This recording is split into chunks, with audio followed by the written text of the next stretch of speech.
5 traits d'un entrepreneur à succès selon Robert Kiyosaki. 1. La capacité à retarder la gratification. J'ai récemment lu un article sur le test du marshmallow et j'ai été vraiment fascinée par les résultats de cette expérience. Pour ceux d'entre vous qui ne connaissent pas cette expérience, je vais vous la résumer brièvement. En 1972, quelques enfants d'âge préscolaire ont été placés dans une pièce avec une guimauve et l'adulte présent leur a dit ceci.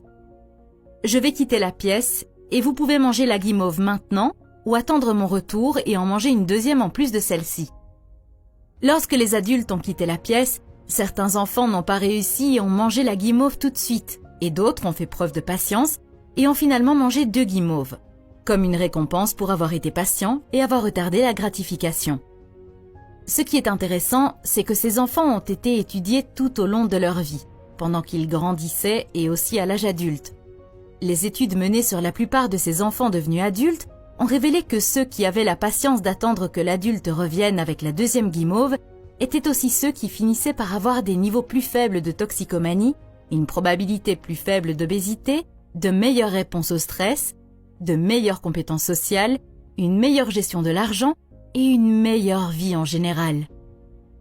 Comme vous pouvez le constater, la capacité à retarder la satisfaction a des conséquences positives non seulement dans le domaine des affaires et de la finance, mais aussi dans tous les domaines de votre vie. Si vous voulez perdre du poids, vous devez arrêter de manger des choses inutiles et retarder la gratification. Si vous voulez étudier et devenir médecin, vous devez étudier tous les jours pendant les 6 prochaines années.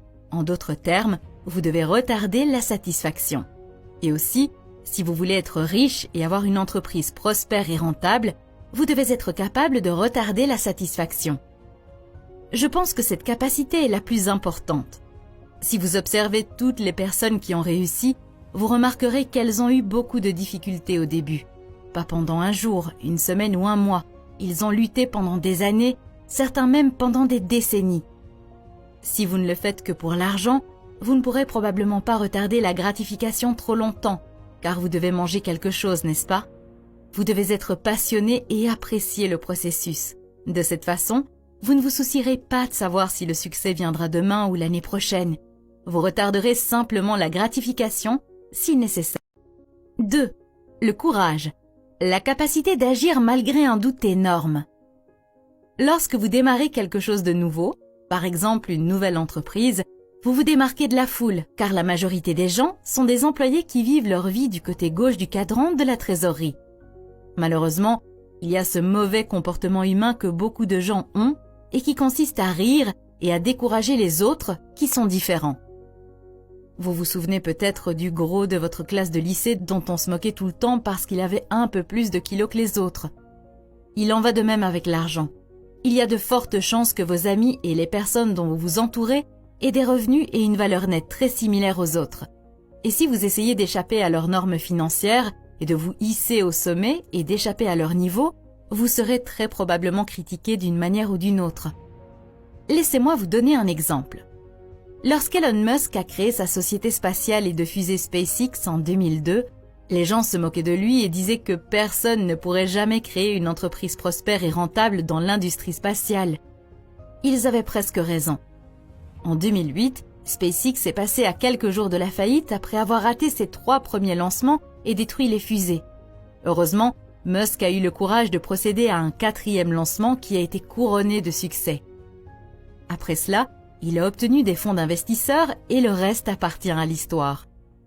Il a dit que l'échec du 4e lancement signifierait la fin de l'entreprise.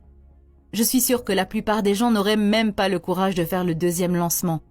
Et c'est ce qui sépare les hommes d'affaires qui réussissent des autres. Pour être honnête, vous n'êtes pas obligé de créer une nouvelle entreprise spatiale et de voyager sur la Lune, mais vous devez commencer quelque part. Cela peut être aussi simple que de prendre un livre et de commencer à lire sur la chose que vous voyez. La vision. La capacité de voir ce que les autres ne peuvent pas voir. Les personnes les plus prospères et les plus riches de la planète sont souvent qualifiées de visionnaires. Pourquoi cela? Tout simplement parce qu'ils ont su voir quelque chose de spécial avant tout le monde. En plus de cela, ils ont transformé leur idée en une énorme entreprise. Les visionnaires sont souvent traités de fous, du moins au début. Certains d'entre vous connaissent peut-être l'histoire de J.K. Rowling. Permettez-moi de la rafraîchir pour vous. Rowling était très pauvre et vivait de salaire en salaire lorsqu'elle écrivait ses livres sur Harry Potter. Lorsqu'elle a finalement terminé l'écriture, elle a rendu visite à un éditeur, mais celui-ci a refusé de la publier. Il lui a dit que personne n'achèterait de telles sornettes, mais elle savait combien son histoire était puissante. Elle avait la vision, alors elle a rendu visite à d'autres éditeurs. Finalement, après avoir essuyé le refus de 12 éditeurs, le 13e éditeur a accepté son livre. Aujourd'hui, J.K. Rowling vaut plus d'1 milliard de dollars. Que pensez-vous qu'il se serait passé si elle avait cru le premier éditeur qui lui a dit que ses livres ne valaient rien? Peu importe à quel point votre idée peut paraître folle aux yeux de tous ou même de votre famille, vous devez avoir une vision. Si vous ne croyez pas en votre idée et n'avez pas de vision, alors, qui le fera? 4. La créativité. La capacité à sortir des sentiers battus. Cette capacité est de plus en plus importante de nos jours, surtout pour les personnes qui veulent créer leur propre entreprise. La raison pour laquelle 90% des entreprises en démarrage échouent est qu'elles n'offrent rien d'exceptionnel. Pour être honnête, vous n'avez pas besoin de créer le prochain Apple ou Tesla pour devenir un homme d'affaires prospère. Vous devez simplement sortir du lot avec votre idée. Par exemple, créer une simple boutique en ligne de vêtements n'est pas suffisant sur le marché actuel. Pourquoi ne pas créer une pièce virtuelle sur votre site web où les gens peuvent choisir un personnage en fonction de leur taille et de leur poids afin qu'ils puissent essayer les vêtements dans le confort de leur maison? De cette façon, ils peuvent voir comment les vêtements leur vont. Vous améliorerez certainement l'expérience client, diminuerez le nombre de remboursements et vous vous démarquerez de la masse. Vous n'avez pas besoin d'être le premier sur le marché, mais vous devez offrir quelque chose de spécial qui vous démarquera de la concurrence. 5. La capacité de résister à la critique. Il n'y a pas une seule personne ayant réussi qui n'ait pas été critiquée. Cela est particulièrement vrai lorsque vous lancez ou inventez quelque chose de révolutionnaire. Savez-vous à quel point les gens ont détesté et critiqué Alexander Graham Bell lorsqu'il a inventé le téléphone?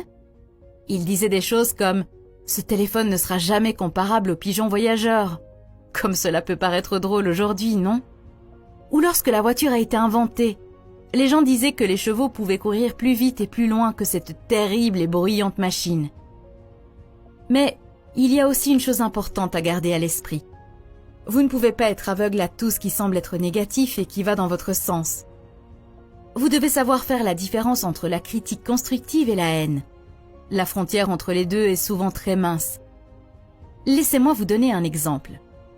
Disons que vous êtes un passionné de chaussures et que vous aimeriez ouvrir un nouveau magasin de chaussures dans votre ville. Mais votre ami ne cesse de vous dire que c'est une mauvaise idée puisqu'il existe déjà 4 magasins de chaussures neuves. Votre ami n'est pas jaloux de votre idée ou ne veut pas que vous restiez pauvre. Il vous aime probablement beaucoup et veut vous épargner beaucoup d'argent et quelques nuits blanches que vous passeriez très probablement si vous ne l'écoutiez pas. Je sais qu'il peut être très difficile de faire la différence entre un bon conseil et une simple haine jalouse.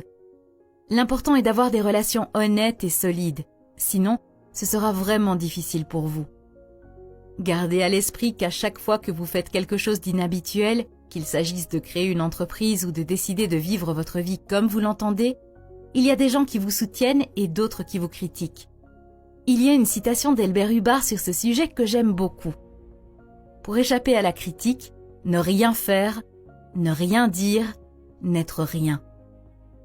La chose la plus importante est de s'entourer des bonnes personnes, des gens qui vous soutiendront et vous donneront un retour honnête. C'est tout pour cette vidéo. Merci de l'avoir regardée et passez une agréable journée. À bientôt.